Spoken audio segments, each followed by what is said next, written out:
ഉച്ചയോടുകൂടി സ്വർണ്ണ വിപണിയിൽ വൻ മുന്നേറ്റം. സ്വർണ്ണവില വീണ്ടും കുതിക്കും. ഇന്നലെ രാത്രിയത്തെ വീഡിയോയിൽ പറഞ്ഞിരുന്നത് സ്വർണ്ണവില ഇന്ന് കുറയുമെന്നായിരുന്നു. ഇന്നലെ രാത്രി മാർക്കറ്റുകൾ അതിശക്തമായ രീതിയിലുള്ള ഇടിവിലേക്ക് പോവുകയായിരുന്നു.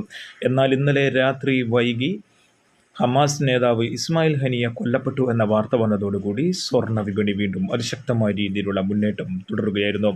ഔൺസ് ഡോളറിൻ്റെ കണക്ക് ഒറ്റയടിക്ക് $2,400 കടന്ന് 2,418 ഇന്ത്യൻ മാർക്കറ്റ് സെൻസെക്സ് 69,000 കടന്ന് 69,035 ഉയരുകയായിരുന്നു. ഒരുപക്ഷെ വീണ്ടും ഒരു യുദ്ധത്തിനുള്ള സാഹചര്യം നിലനിൽക്കുന്നതിനാലാണ് സ്വർണ്ണ വിപണി വീണ്ടും ഉണരുന്നത്. വരും ദിവസങ്ങളിലും ഇതിൻ്റെ ചുവട് പിടിച്ച് സ്വർണ്ണവില കൂടിയേക്കാം. ഇന്നത്തെ സ്വർണ്ണവില നോക്കാം. ഇന്ന് ഗ്രാമിന് 6,400, 8 ഗ്രാം ഒരു പവന് 51,200.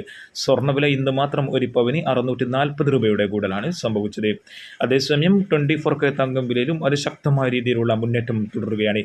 ഇന്നലെ രാത്രിയോടുകൂടി 7,065 കൂപ്പുത്തിയെങ്കിലും ഇപ്പോൾ ഉച്ചയോടുകൂടി 7,110 തൃശ്ശൂരിൽ 15 എന്ന നിലയിലാണ് വ്യാപാരം നടക്കുന്നത്. ഇന്ന് 916 ഗോൾഡ് വിൽക്കുന്നവർക്ക് ഏകദേശം ഒരു പവന് 300 മുതൽ 500 രൂപയുടെ വർധന വരെ സംഭവിച്ചേക്കാം.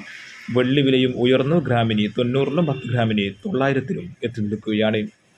ഇന്ന് രാത്രി 10 മണിക്കാണ് ഫെഡറൽ മീറ്റിംഗ്. വളരെ പ്രധാനപ്പെട്ട ഒരു മീറ്റിംഗ് ആയതിനാൽ പലിശ നിരക്ക് കുറക്കുന്നതുമായി ബന്ധപ്പെട്ട് ചർച്ച വരികയാണെങ്കിൽ, പലിശ നിരക്ക് കുറക്കുമെന്നുള്ള ഒരു പ്രഖ്യാപനം വരികയാണെങ്കിലും സ്വർണ്ണവില വീണ്ടും കുതിച്ചേക്കും. അതേസമയം അതിനെപ്പറ്റിയുള്ള ചർച്ച വന്നില്ലെങ്കിൽ സ്വർണ്ണവിലയിൽ ഇടിവ് നേരിടാനും സാധ്യതയുണ്ട്. Thank you for watching. Thank you.